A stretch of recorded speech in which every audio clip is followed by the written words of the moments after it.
Ladies and gentlemen, turns out P. Diddy, Sean Combs, Brother Love, the Diddler, Puff Daddy, finally arrested at a hotel in New York as he was complying with regulations after his mansion was raided for sex trafficking and assault, along with a bunch of other charges, right?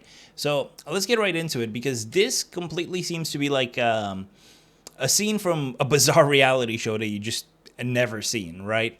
So it turns out that when Cassie and him had their altercation, which he basically beat the bejesus out of her on camera, and it was all recorded, right?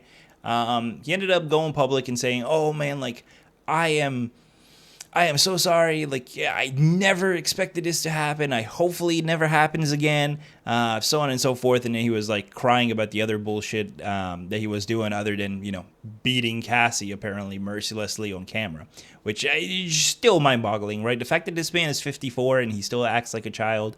But there's so much more juicy details, right?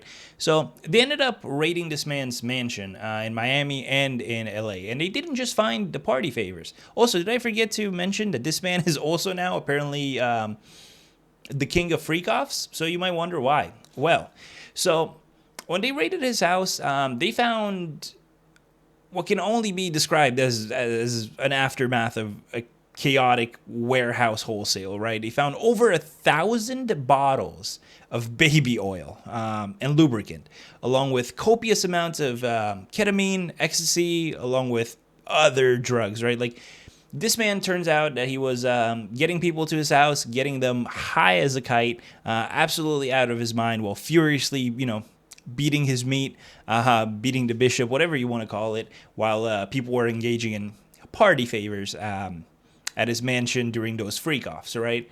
Now, 1,000 bottles of lube is absolute insanity, right? This man must have some kind of storage warehouse in the back in his apparently massive mansion, right? Now, what was also weird that is on top of the ketamine and ecstasy and the hit he put out on Tupac, allegedly, of course. It turns out that they found a bunch of firearms, ARs and other firearms that were all unregistered, and the serial numbers were scratched off. So apparently, he wasn't just making smooth R&B tracks and whatnot. He was also all about making everything else smooth, if you know what I mean, all right? So the indictment basically accuses Diddy of orchestrating a full-blown racketeering conspiracy where women and sex workers were recruited to those freak-offs, transported across state lines, and ultimately kept, let's say, compliant, right, with a healthy dose of ecstasy. So, which is absolutely mind-boggling, right? Apparently, nothing says bad boys for life, right? Quite like running a human trafficking ring where you get slaves and put them on a slide with baby oil, right? So this basically takes All About the Benjamins to a next level that none of us could have predicted. This is absolutely insane. So what did Diddy's team and Diddy have to say to those allegations? Well, turns out that they're still sticking to the script. They're calling him a loving family man, and he's just being unfairly targeted because, the video that was released with Cassie being beat up was clearly AI generated, and yeah, he would have never done such thing like put out a hit on Tupac or something like Eminem once claimed. Of course, allegedly, right? So, sure, maybe we all have a little baby oil, just lying around, but 1,000 bottles. So, are we really supposed to believe that Diddy was prepping for like the slippiest home spa day in history of his life, or? But that's not even it, right? The charges end up even getting wilder and wilder.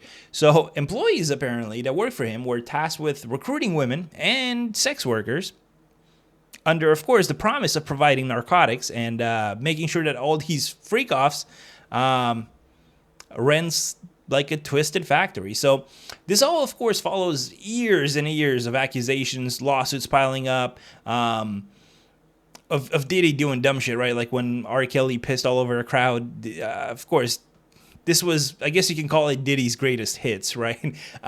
So his ex Cassie ended up suing him last year, accused him of sexual abuse and assault, which of course his team denied, right?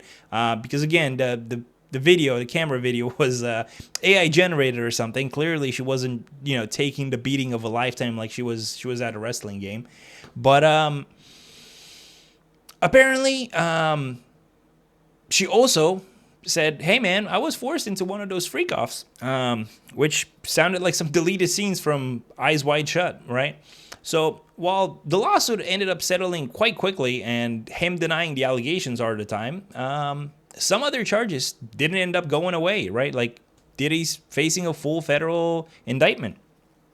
So, despite all of this and all of the stuff that they found at this man's house, he's insisting that he's innocent and he's fighting for his reputation because all his stocks and everything that he owned is basically on the line. This man is approaching like $1 billion, right? And he's still screwing with kids and sex trafficking and all this stuff, which is absolutely mind-boggling, right? If I had $1 billion, I would just disappear off the face of the earth.